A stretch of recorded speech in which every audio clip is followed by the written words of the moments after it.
101টি কেন্দ্রে আমরা এখন বেসরকারিভাবে ফলাফল ঘোষণা করছি।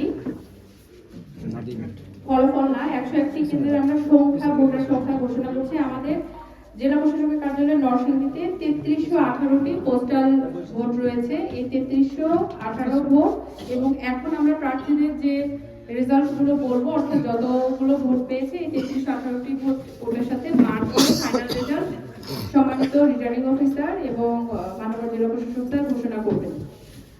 প্রথমে আবু সাদাত মোহাম্মদ সাইম আলী পাঠান গোলাপফুল প্রতীকে পেয়েছে 1744 ভোট।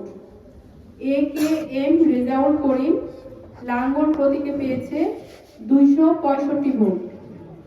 মঞ্জুর এলাহি ধানের শীষ প্রতীকে পেয়েছে 81,415 ভোট।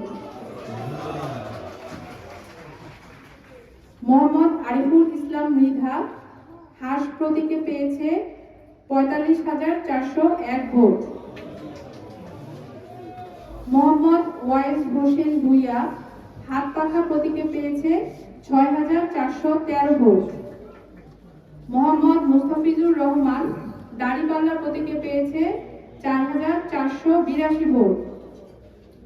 মোহাম্মদ রাকিবুল ইসলাম রাকিব রিকশা প্রতীকে পেয়েছে 24,968 ভোট।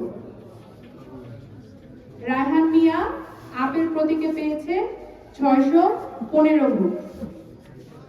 201 নরসিংদী 3 আসনে আমাদের বৈধ ভোট টোটাল 1,65,303, বাতিলকৃত ভোট 3,274, মোট ভোট কাস্ট হয়েছে 1,68,577, অর্থাৎ শতকরা হারে শান্তির পথ উন্নয়নের ঠিকানা ন্যায়ের আলোয় গর্ব সমাজে আমাদের কামনা ধানের শীষে ভরসা আজ বদলা